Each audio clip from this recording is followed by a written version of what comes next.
and get started. Looks like we've got Adam and Anessa on here. Am I pronouncing your name right, Anessa? Hopefully. She might be on mute. Hi. Yes. Yeah. It's Anessa. Okay. Perfect. Also, welcome to the KW family. Thank you so much. I'm so excited. I'm so excited to have you here. So this is it's a very interactive class. Like, we want to make sure that we're addressing things that are like real life and stuff that actually comes up in real estate, because real estate's a little bit cuckoo, especially right now. So we get some oddball things thrown at us, and so it's going to be very interactive. I want you guys, as I'm talking, like, feel free to jump in, chime in. Hey, well, what do you think about this? And if I was a buyer or if I was a seller, I would have this question. How do we address that? Because the biggest part of objection handling is education. So we've got to be the subject matter experts on everything real estate. And that is the biggest way to overcome objections. It's educating your clients and doing it in a way that relates and is relevant to them. So, and if you ever get a chance to go back, I did a couple at the beginning of the year, one in January over DISC personality training. Have you ever heard of the DISC personality score? No. It's an incredible, like, dynamic, and it's really cool. It goes over, everybody's got all 4 of the personality traits, the DISC. You're going to hear us talking about that all the time. So D is a dominant personality. I is, they are the influencers, they're the partiers, they're the, oh my gosh, everything is so exciting all the time. S's are the calm, cool, collected, stop and walk the baby geese across the street type of people. And the C's are very organized, number-oriented type people. So when you're educating your clients to overcome an objection, you've got to do it in a way that relates to their personality. So being able to read their personalities is huge on that. Hey, Christy. Hey, Lily. Glad to see you guys pop on. Go ahead and everybody can unmute themselves unless you got a lot of background noise. Just that way we can keep the conversation going and flowing. So what I've been doing is coming up with, I write down every time I see an objection or somebody I know sees an objection, or I follow those crazy dumpster fire Facebook groups and come up with objections from like the National Real Estate Mastermind page, or even our local mastermind page. And you can see a lot of objections that people come up with. And then you can scroll through the comments and look at, okay, what are people saying to this? What does this come up with? What does this look like? And then make it your own and talk to your mentor about it before you go anywhere, because there's a lot of dumpster fires on there that aren't accurate, even in the comments. So bring it to your mentor, and you guys can discuss any objections that you see on there that seem like, oh, that could be relevant. So that's something fun to keep in mind. Does anybody have any objections that they want to start with?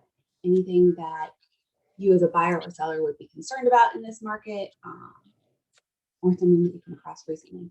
Yeah, Adam. Oh, sorry to be the first to talk too much, but or not first to talk. Sorry, but so I was long story short, I was prospecting on LinkedIn, and I found a family that wanted comps on their house for listing it. So I was just worried, like, the unspoken objection would be, I met somebody on LinkedIn. Isn't that kind of technology informal or too formal, or not formal enough of an introduction? How do we really know this person? Or I just wondered how you would overcome that. Obviously, like, I said, I don't want to scare anybody away. Obviously, you would never scare anybody away. But if it was like, me, I'd be like, hey, somebody on LinkedIn, why should I trust this person? Or with an introduction, or, I just don't know. How would you overcome that if you're me? That is the same objection that you would come up with no matter where you meet somebody. Oh, I met somebody at a bar. Like, I met a realtor in a bar. Why am I going to trust this person? I met a realtor at the gym. Why am I going to trust them? Like, sure. On the treadmill, like, they ain't going full incline. Like, it's going to be a matter of building that relationship. It Love doesn't it. matter where you meet somebody. You have to build that relationship and come up with ways to interact with them, feeding off of their personality type and educating them and giving them the confidence in you that you are the subject matter expert. So how do you do that? You know your market. You know, we've talked about that before. Knowing your stats, knowing what the inventory is like, and just being able to educate them on what's truly going on. Anybody can tell you that, hey, the real estate market's crazy right now. And you can be like, yeah, it is. Here's why. Okay. Here's the steps. Here's the reason behind it. Here's where this makes sense. Well, why is real estate so crazy when everybody's lost jobs? Here's what this looks like. So you build that reputation with them. Wonderful answer. Thank you, man. Anybody else? One of the objections that I've been, hi, I'm sorry, excuse me. No, hey, Lily. And one of the objections that I've been receiving is that, oh no, I'm not buying now. I'm just gonna wait for people to lose their houses and go under foreclosure. And then I'll go ahead and that's when I'm gonna purchase my house. So people have this idea in their minds, which, I mean, we can't predict the future. I mean, just by looking how things are, and yes, people have lost jobs.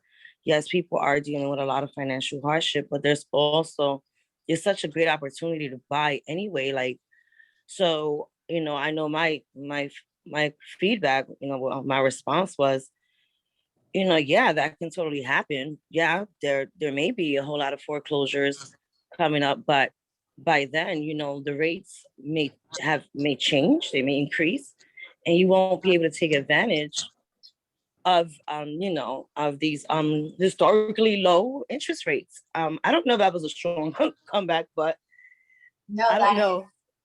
That's exactly right. So, and part of that is breaking it down even a little bit further so that way they can see why it is historically low. So you can tell them, be like, hey, look, I get it, but one, I don't see a market crash coming like what we had in 2007, 2008. Here's the reason. In 2000, so the sign of a steady, even market of both buyers and sellers is having about 6 months worth of inventory. That is like right down the middle, right? Anything more inventory is technically considered a buyer's market because there's less buyers and more sellers.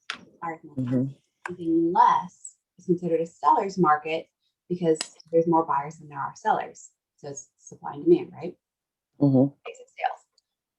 In 2007 and 2008, there was actually, instead of 6 months worth of inventory, the reason that we had that bubble crash is because loans were being given to people who did not Qualify and should not have gotten loans. We had tons of inventory. Everybody was selling. We actually had about 9 months worth of inventory. So it technically should have been a buyer's market. Right now, in Virginia Beach and Chesapeake, we've got less than a month of inventory. So throughout all of Hampton Roads, we're sitting at about 6 weeks worth of inventory. That's the difference. That is the key difference. Now, could there still be some people who go into foreclosure after some of these forbearance and moratorium things start coming back? Sure. But we can also tell them that, look, guys, the interest rates for each point in interest rate that it goes up. So right now, like if we're at 2.9, if it goes up to 3.9, we lose 10% of our buying power. So on a $300,000 house, suddenly they can now, to get that same payment that they would get for a $300,000 house, now they're only getting a $270,000 house. So you break it down with those statistics, like it just takes 1 point going up to break it down that much. I don't see home prices going that far.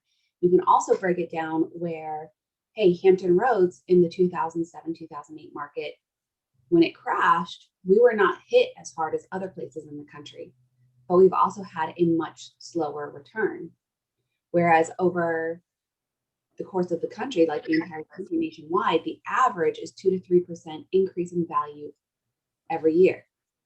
Hampton Roads has been hovering around 1% increase in value year over year, up until last year, where yes, we saw a spike, but if you generalize that over the past 10 years, we are actually evening out to the rest of the country. So our prices are actually finally where they should have been anyway. We just saw a jump. Right. So you educate them with statistics like that. That's And how did I wonderful. learn all of that? I read a whole bunch of articles. That's wonderful. Thank you. Yeah. So And it takes a longer conversation, but it is a conversation worth having. absolutely, because you want them to know what they're getting into. There's also the fact that, yes, there's been a lot of unemployment, but when you look at statistics, the people who lost their jobs, the people who are having a really tough time, are statistically in the smallest pool of buyers that we have. So if you look at incomes and what incomes are buying properties, the people who have really struggled are not usually buying as many properties anyway, while as the higher income brackets who have not been affected as much during COVID are usually the higher bracket of home buyers. They're still fine, so they're still buying because they haven't been affected as much, statistically speaking. So I know Gary Keller did a whole breakdown of that during Mega Camp last year, and it was like mind-blowing how good it was. I'll see if I can find that chart for you guys. That's wonderful. Any other questions that y'all are commonly getting?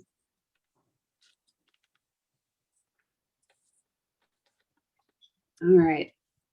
Yeah. Well, I'll do one. Can you guys hear me okay? Yes, ma'am. Okay, perfect. Can I say something?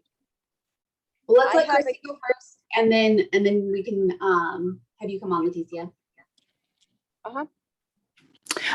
So one that I've heard quite a few times that I think other people will probably hear as well is just the hesitation of listing a house. You know, oh, well, I know it's great to be a seller right now, but being a buyer is awful. And, you know, I'm not going to be able to, like, how am I going to find a house? Like, they're concerned about listing now because being a buyer is hard, and they've heard all these horror stories about the overbid. So I know Lily kind of already alluded to some of the answers that you would kind of include, but I don't know if you want to share more feedback for that.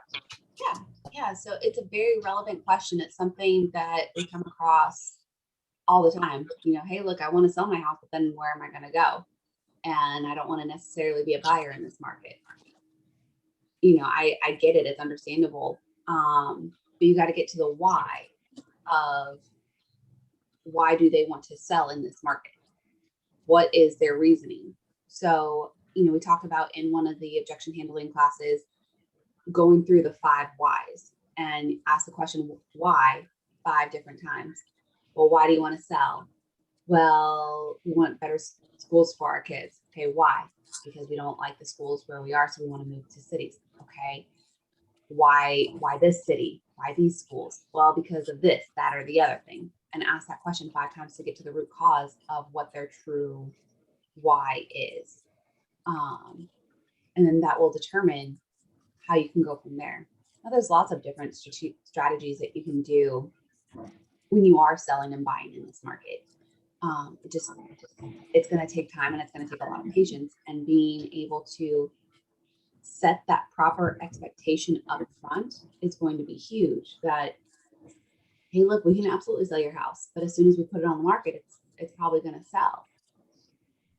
Are you prepared for that? Are you prepared to do a short-term rental? Are you prepared to move in with your in-laws for a short amount of time? Are you prepared to, y'all have had people go camping, like straight up, like they took their RV, set up at a KOA and said, we're here until we find the next house. Cool. So it's getting creative and asking them what they're prepared to do, what they're prepared for.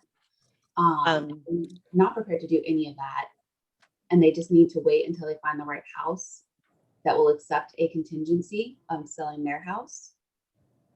And that's what we need to do as well, because we also need to determine if they sell their house, is selling their house a contingency on buying their next one? If it is, it's going to be a harder, longer road. If it's not, then we could talk about, possibly getting them into their new home and then selling their current home. So there's lots of options out there, but it's a matter of getting to the root cause of why do they want to sell and what is their motivation factor and how strong is that. How would they go about going to buy the home first prior to putting theirs on the market, and with the bank and the financial side of that? How would that work? Because like they have to be ready and willing, a ready party. They have to be ready to purchase prior to putting their home for sale. So how would that work? So they would just need to be able to be pre-approved for a second home without their home being sold. They're still able to go through that pre-approved process. Is that as long correct? as it's for a second home. Okay. So they have to make sure that they verify with their lender, hey, look, this is for a second home. Before someone. But although it's gonna be their primary home, because once they sell, but they haven't sold yet. So to start off with, it's a second home. So how do they do? I'm curious to once they do sell their home, now this home they just purchased, they have a mortgage for a second home, but it's their primary, really. So then they've only got one mortgage, and it all works out. And depending on when all the closings happen, you can change it from a second home mortgage to a primary mortgage if you can sell your home quick enough. There's so many variable factors that we could go into all of the what if scenarios on that. And it could go on and on and on and on. But the basic gist is each one is going to be different, and it's going to be important that you work hand in hand with your lender as you're going through it. As the agent. As the agent. So yeah, you and your client work hand in hand with the lender. I know I've been having a really difficult time finding a rental property for a renter that I have. We've been losing out on so many rental properties, and it's because people are literally paying like 3 months worth of rent, and also offering more than what the monthly rental price is. And it's just been really crazy. It's been really stressful, actually. We're seeing that across the market, rentals and sales. And so how do I know you just touched on this, but for a seller, that's going to be their biggest fear. We just spoke about that. And so you said for their options, like what would be a good option? Because not everyone has a trailer. No, but you can find a trailer. You can live with family. I've had people do all sorts of different things. They find a hotel. They live in a hotel for a little bit. All sorts of different things. And that's a good idea too. They can, they have those hotels with kitchens in them, and they can have rent a hotel for about a month. It'd be expensive. Hotels aren't cheap, but if you're making the sort of profit on your home that you intend to, it could be worth it. Let's go back to Leticia. Yeah. Yes, I have this customer, this client. She has been already with 4 real estate agents. She doesn't want commitment with any agent. So I'm trying to give her as much information as I can, comparables to the property she wants, and sending her information for new properties, etc., etc. But it's really difficult because she doesn't want commitment with anyone, and she jumps from one agent to the next one. So that is a great question. And that's something that I actually, I had on my list to address, Leticia, after you and I talked about that a little bit the other day. I was like, okay, that's another objection that we're going to talk about on Thursday. So I'm glad that you brought it up. It is not as common now, but it has been very common in the past to have people who don't want to commit to you by signing a buyer broker. So again, we have to ask our 5 whys. Well, why don't you want to commit? What do you feel is the benefit to you in working with all of these agents? What do you feel is, why do you feel this way? Let's get to the bottom of what is truly going on here. Because honestly, and it comes down to being the subject matter expert and being able to educate her in why she should choose you, it comes down to being able to properly communicate that with her. Okay, well, truly, it's in your best interest to only be working with one agent. Why is that? Because you're putting trust in all of these different people, and no one person is getting the full story. No one person is getting the full scope of what you're looking for, of what you're truly wanting, because they're not seeing all these properties with you. You're seeing them with different people. I learn more about my clients by the way that they react in homes than anything else, because I can read the nonverbals when we're together and looking at things. And you just tell her, it's law in the state of Virginia. If you choose to be represented when you're buying a property, you have to sign a buyer broker. I cannot legally give you any information about these properties other than what you can find yourself on Zillow without this buyer broker being signed. It's the law.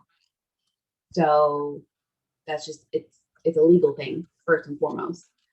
But then you also have to figure out why don't you want to work with multiple agents? Has she said why she doesn't want to work with just one single agent? Because that seems like a headache to me, trying to keep all those numbers straight and who I said what to and who I saw what with.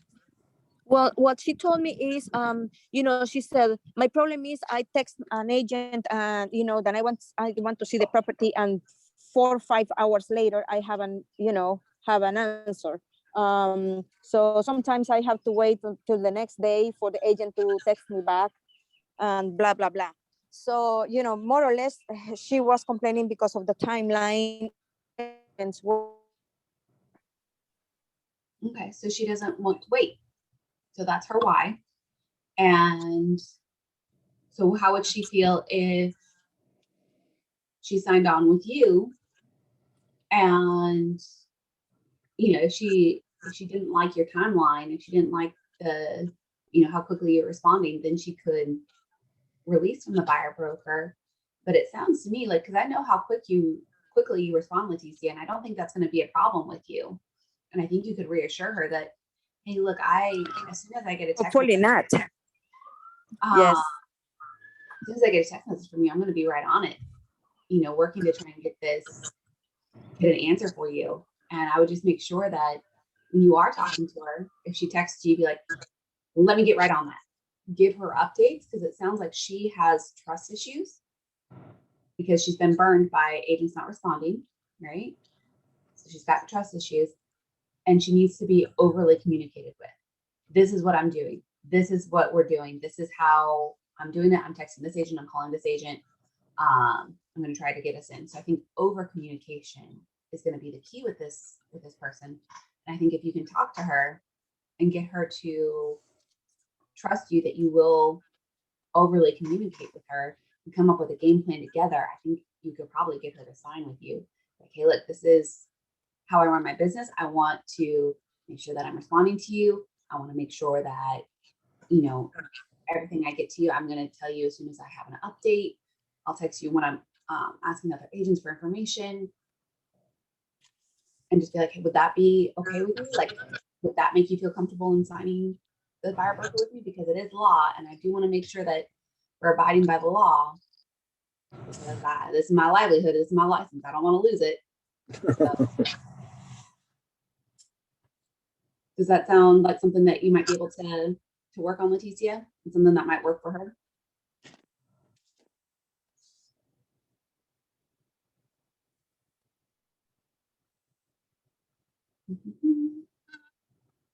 She might not have heard it. She's probably muted. Yeah, she's muted. Yeah, I'll keep trying, and I sent her an email, so I am going to start sending automatic emails when new properties come out, new listings. But I don't know if she wants to accept my email because she's so, negative. But I'm trying. Otherwise, I will send emails, one by one. I will choose the properties, and I will to send emails for each property I found. But all I can do is to try, because again, she's so negative for everything. Right. So it's your job to turn that around, because we are going to come across a lot of negative people in this industry. I was just with somebody yesterday, and it's hard. It's very, very hard. But Leticia, what I would recommend you do is you set her up on an automatic email and make sure that you CC yourself on those emails. And then as soon as one pops up, you'll see it in your email. You take a screenshot of it and send it to her text Correct. message. Yes, So correct. you take a screenshot, send it to her text message as well, and be like, hey, look, this great one just popped up. What do you think about this one? That way she knows you're on it. That way she knows that you've got the communication part down, which is what her concern has been. Does that make sense? Yes, it does. That's what I am planning to do. I am planning to, stay in touch with her as much as I can and do my best. That's all I can do. Perfect. Perfect. Sam, I see you on here. It's good to have you on here. Hey everyone, thanks. All right. So what are some other things before we dive into some of the stuff that I had planned? Is there any other objections that y'all have been coming across while out in the field?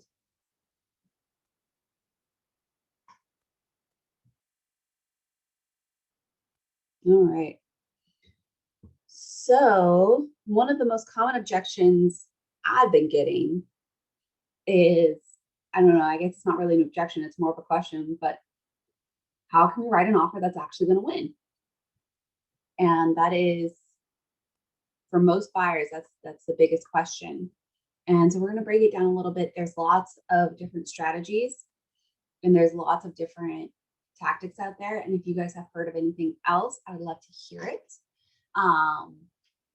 But this is kind of what I go through with my buyers as far as educating them on what the market is doing, what the market looks like, what I've seen go on out there, and then being able to help break it down as far as what is recommended for them, because each person is going to be a little bit different, and each property that you write on is going to be a little bit different as far as what does that offer look like.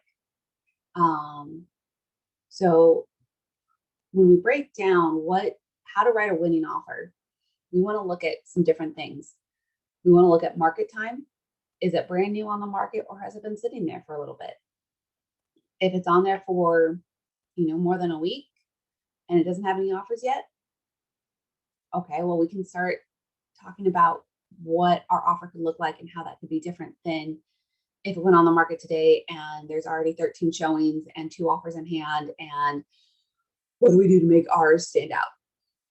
Because it's going to be a different conversation each and every time. So we're going to try and break it down a little bit, so that way y'all can be prepared and educate your buyers in what does this look like and what does this crazy market look like. So one of the biggest things that I don't want to say mistake, but it is kind of a mistake. One of the biggest mistakes I'm seeing a lot of buyers agents make right now is not communicating with the listing agent. That's huge. Y'all, if your buyers are making an offer on a property, you call that listing agent up, and at the very least you text them, hey, my buyers love this house. They want to write an offer. what's most important to your seller besides the net, which is the money. What's most important? Because it's not about throwing money at a property anymore, guys. There's so much more to it than that. If you have a house listed at 200 and you offer 250, it's highly unlikely that offer is going to get accepted without other things in that offer. So it's not about just throwing money at the offer. So what does this look like? What does this communication with the listing agent look like? Do you have any offers? Do you have any strong offers? Do you have any offers that you think are going to, be beat out? Now, the listing agent's probably not going to tell you anything. We got this many offers. That's about all they can tell you. Some will disclose a little bit more information than others, but that gets wishy-washy. So I will tell you guys, the last 3 listings I've had, my sellers have all chosen an offer that had less money, but a better timeline for them because the buyers were flexible and were able to meet their timeline. So the last 3 of my sellers, the timeline was more important than the money. We had people throwing cash at us, but they wanted the timeline instead. And that's what was important. So that's why that phone call is so crucial and so important.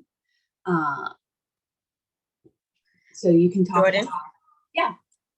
In this and these 3 separate instances regarding timeline, what were your seller's timeline? What was it about the timeline exactly? So for the one that's closed, they were buying another house and they needed this house to close before that house closed because it was a contingency. So yes, I was able to get a home sale contingency on their house. Y'all, it took a year, but we did it. But they didn't want to move twice because they were elderly. So they wanted to be able to stay in their home that they were selling, even though they had to close on it sooner. So they had to stay an extra week or so. And they didn't want to have to move twice. They didn't want to have to go into a hotel. They didn't want to have to put their stuff in storage. They just wanted to go from one house to the next.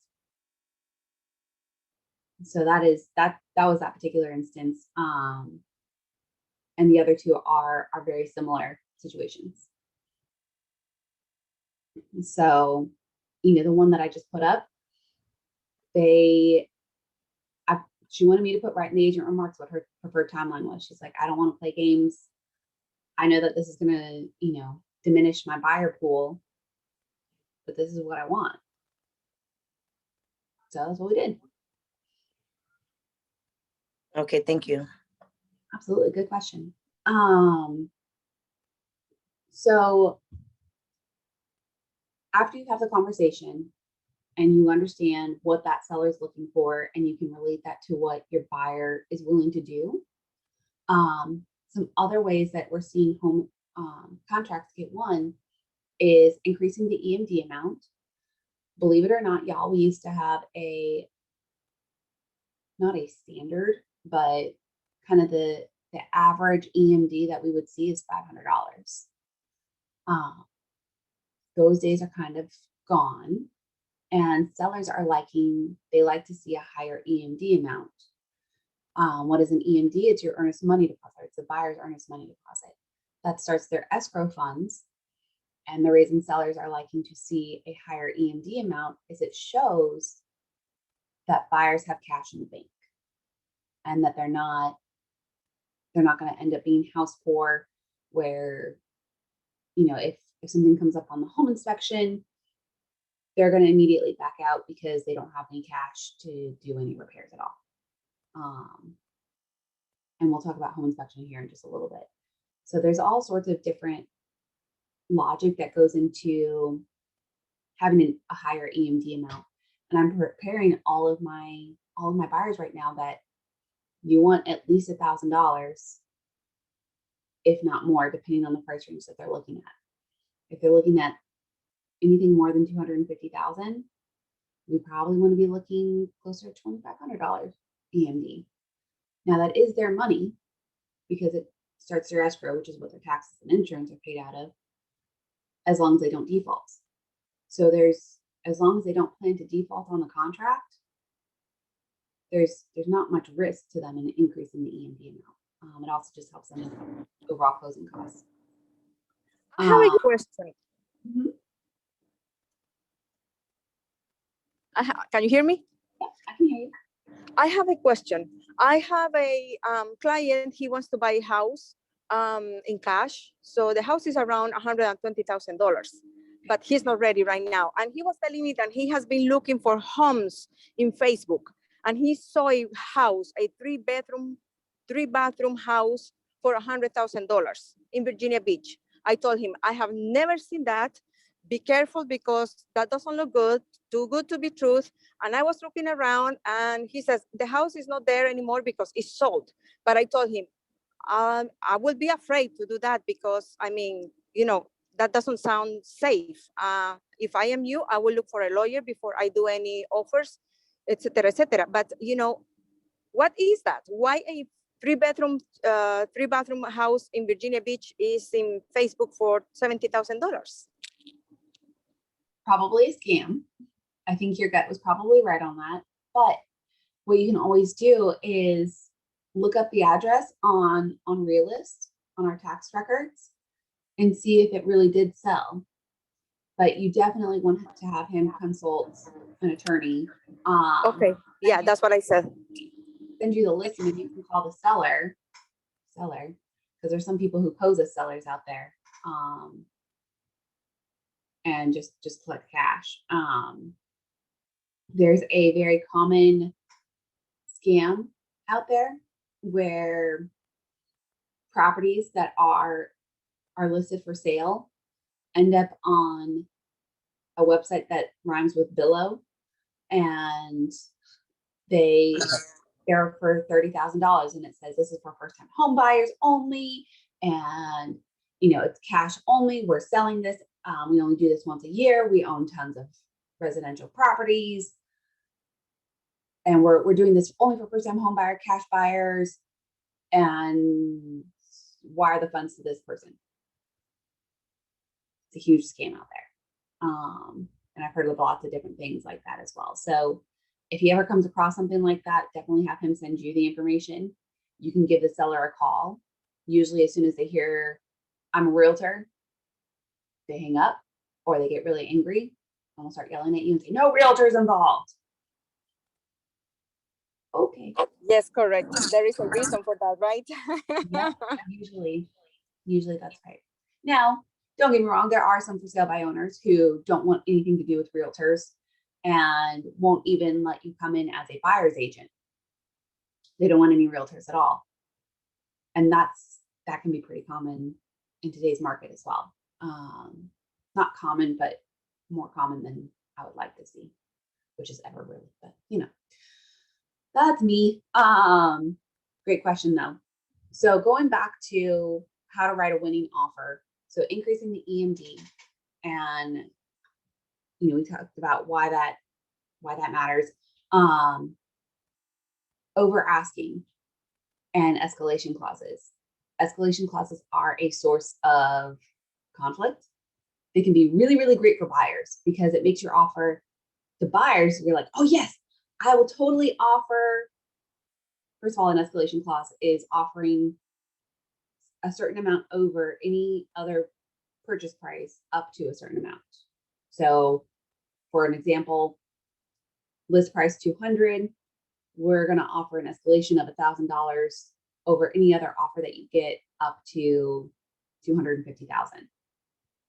Okay. So buyers are like, yeah, that's great. That way I'll beat any offer but still keep some of my money if I don't have to go up to 250. But this is not always in the seller's best interest to have an escalation clause. It can be okay, but it's not always because of that buyer being able to keep some of their money. If they're willing to go up to 250 with an escalation clause, but only if it beats out other offers. Why aren't they willing to go up to 250 just by itself? Right? So typically an offer comes across as stronger to a seller when you just start off with your top. You ask your buyers, what's the most that you'd be willing to pay for this house, after of course you've done your CMA, you've done your research to be able to advise them on what you're seeing. And then you ask them what their top is, and usually going in with that is going to appear stronger than going in with an escalation clause. Does that make sense? Because that can get really confusing sometimes. Makes a lot of sense, Mary. Does anybody have any questions about what an escalation clause is? Do you mind if I ask a quick question about escalation clause, ma'am? Sure. So I guess the only potential downside of escalation, not to be negative, it was they could just reject it if it was too low an offer. Escalation, like, I guess, have you found it's sometimes it's better not to use one just for the purpose of giving more face value to the offer, or is it always? I mean, it's always better to save money. So, is it always better to use an escalation clause when possible, or because they could just reject the entire offer, though, right, man? They absolutely can. And that was, kind of the point of what I was just saying is, there's two sellers. Escalation clauses are not usually in their best interest. Oh, yes, ma'am. Sorry. As a listing agent, I would rather see a buyer just come in with their highest offer and just have that, Yes, ma'am. Yes, ma'am. because if I have a rare situation where I don't have any other offers, but you give me an escalation clause, like, then my seller just lost out on X amount of money because Sure. there's no other offers Yes, ma'am. come in with that amount. So as a listing agent, I don't like seeing them. Or if I have two escalation clauses competing against each other, and I go up to the max on one, but another one is higher, my seller loses out on that extra cash because of an escalation clause. So just Yes, come ma'am. to me with the best offer rather than doing the escalation. It's great for buyers because it seems very strong, and they're like, okay, well, I'll be able to beat this out and save money. It's not as great for sellers. Thanks for explaining that to me, man. I really appreciate it. Love your answer. So does that make sense to everybody else? Hand raise hand. Yes, it is. Thank you. Yeah. So would a good time to use an escalation clause? I know, because you and I have talked about that separately as well, like in a lot of times wanting to just do your highest and best to make it a strong offer. If there was a house, for example, though, that was sitting on the market, and say it says that it's been on the market for 21 days, and when you call the agent, they say they have one or two other offers in hand, would a good time to be, Chrissy, you just went to mute again. because you know that. Hello? Yeah, there you go. That's weird. Would it be a good time to use an escalation clause in that moment where, yeah, because they're not like swimming in offers, right? And that way you're kind of doing what's best for your client, but also still putting forward a strong offer, but maybe not one that would have been as strong had it been a bidding war. So when I represent a buyer, of course, I always want to use an escalation clause. But I'm coming at this from a seller's perspective, and a seller always wants to see the highest and the best. So if there's any other offers on the table, I probably wouldn't recommend coming in with an escalation clause unless that's what my clients wanted to do. And of course, because part of overcoming objections is educating them. So, okay, well, this is what this looks like, and this is how sellers are going to interpret it. It's great for you as a buyer. They're not going to be as thrilled about it as a seller. We can still do it. It's just not going to come across as strong as if we just come in with our highest and best. And is it worth possibly losing out on this house over a couple $1,000s? That's up to your buyer. And that's up to how much they love the house and how perfect it is for them, all sorts of different situations. Great question. So that's a big thing that we're seeing out there, especially on the listing side. Let's also talk about the home inspection, because it's another big thing that we're seeing is there's basically 3 different ways to do a home inspection right now.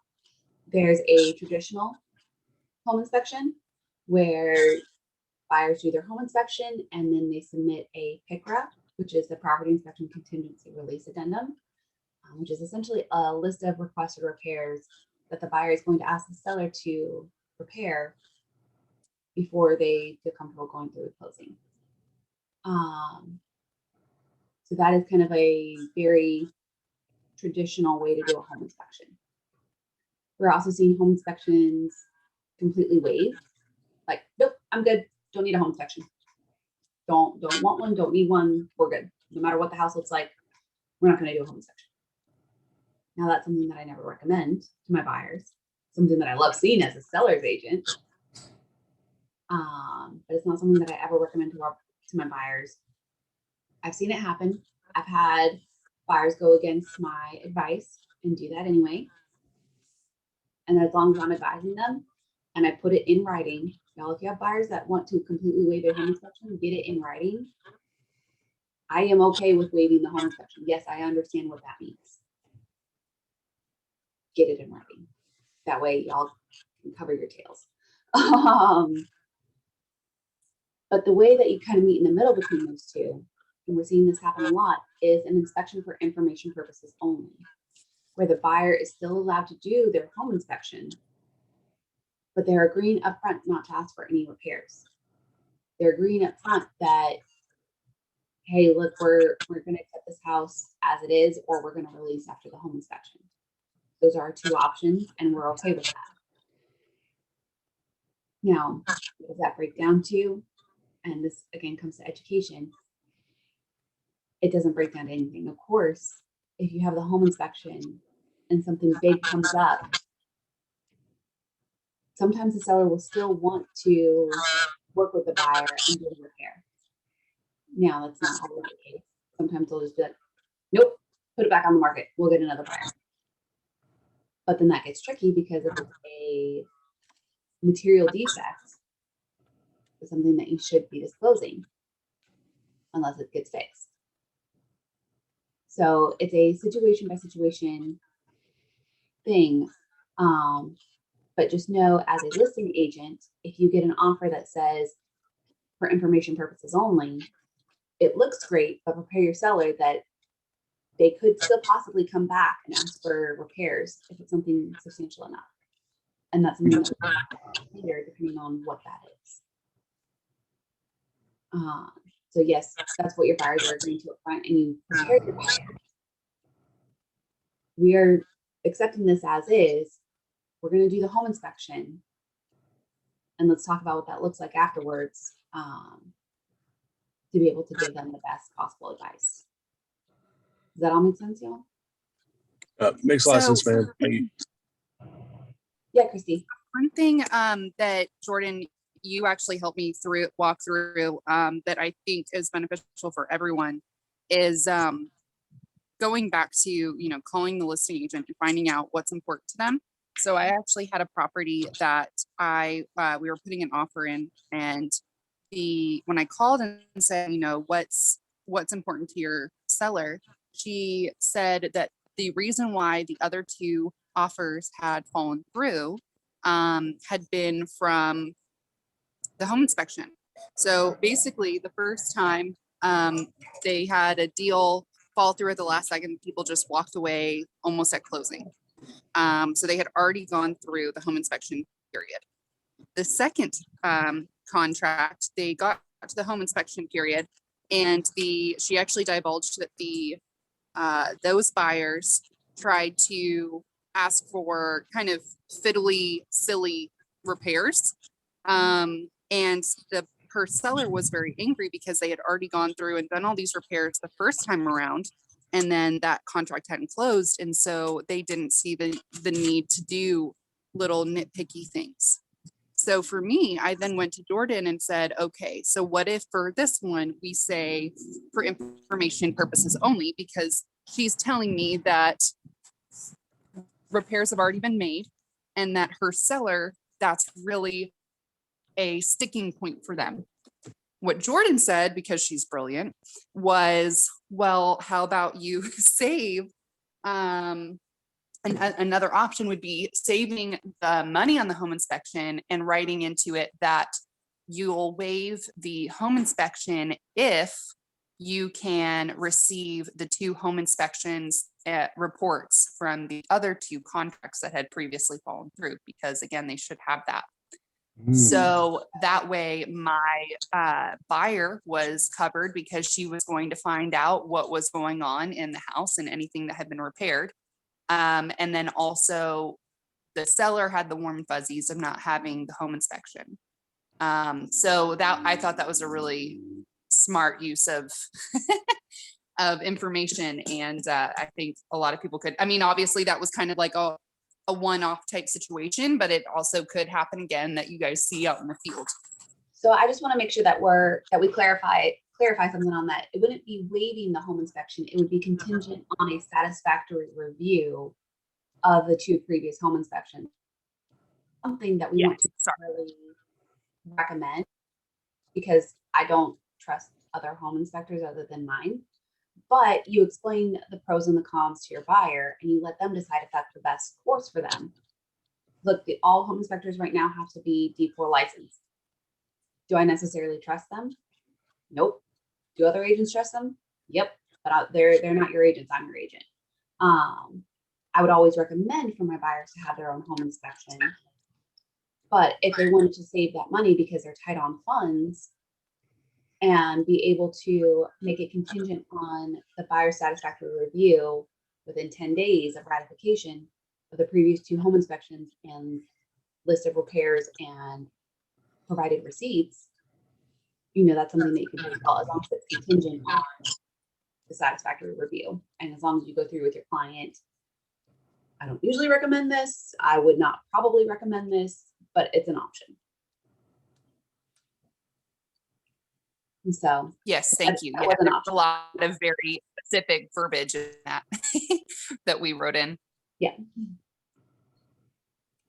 Yep. So the home inspection can definitely be a sticking point, because there's a lot of sellers who don't want to have to do anything. They're stressed enough with selling their home and trying to find another home that they don't want to have to deal with repairs.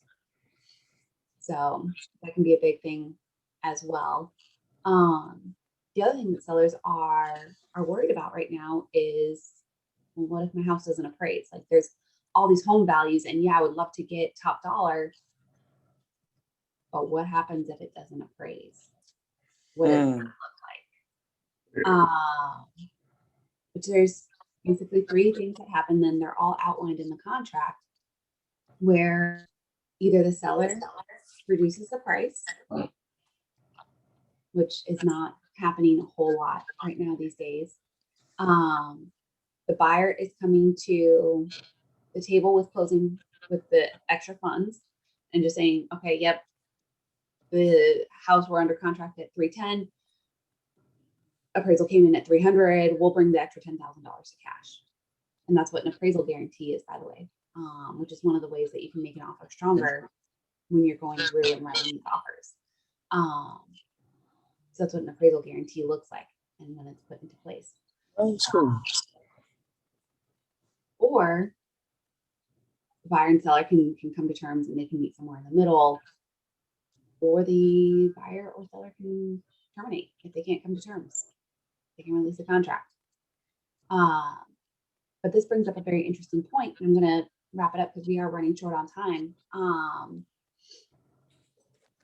want to talk to you guys about the VA Tidewater Act. When we're talking about Sorry, I couldn't hear you, Jordan. I'm going to go ahead and mute. I think, can we all mute? Because I just hear some background, and Jordan, you're kind of getting cut off, okay? So I'm just going to go ahead and mute myself. Sorry. So I wanted to talk to you guys about, when we're talking about low appraisals, the Tidewater Act and what that is, because there's so many agents out there who don't understand what the Tidewater Act is. The Tidewater Act is specifically for VA loans. And when you have a home that is, you're representing a veteran, or you have a veteran who's buying a listing that you have, and you get a call from the lender or the appraiser that says, hey, the Tidewater Act has been initiated. What on earth does that mean? Essentially what it means is the appraiser, through looking at initial numbers and initial comps, is looking like the value is going to come in low. It's not going to come in at contract value. It's not going to come in at contract price. So you then, as the listing agent and the selling agent, have 48 hours to submit comps. Now, as a selling agent, you have to have your buyer's permission to submit comps, because you're essentially submitting comps to get the higher price, so for your buyer to pay more. But you explain to them, if we don't do this, there's a potential of you losing out on the house if the seller doesn't reduce the price. Your choice. Most of the time they're like, yeah, submit comps. That's fine. I'm fine paying that price. But you got to get your seller's permission, or your buyer's permission. As a listing side, you've got to bust your tail. You've got to submit comps. You've got to submit, what does this truly look like? Why did I come up with this value? Why is the value here in this home? And you submit an official letter. Like, you can say, hey, look, we had so many offers. We got this many showings in the first day. All of these offers were above list price. That does help prove value, because it's supply and demand, which is the basic rule of sales. So you submit all of these comps. Here's this one that sold. Here's how my house is better. Here's this house that sold. All of these different things. And you're submitting that to the VA? To the appraiser. To the appraiser? Okay. Mm-hmm. And then the appraiser takes that into consideration, and will then officially, like after 48 hours, after the Tidewater is initiated, you've got 48 hours. And after that 48 hours is up, then he takes all of that into consideration and finalizes the appraisal. So VA is the only one that gives you that opportunity. If it's an FHA or conventional loan and it's going to come in low, you don't get those 48 hours to submit comps. It's specifically for VA, and it was founded here in the Tidewater area because we've got so much VA here, which is why it's called the Tidewater Initiative, and it's nationwide. Okay. So That's good. Yeah. I just had one recently. Some of y'all might have seen my post on the KW Hilltop family, like saying prayers for that. Yeah. And the listing agent, I was the buyer's side, and the listing agent had no idea what it was. And he wanted to waive his 48 hours. He's like, it's fine. You want to wait for 48 hours to get a higher price? Okay. Because he didn't understand what it was. And he didn't understand why the appraiser didn't have a value yet, as far as what it came in at.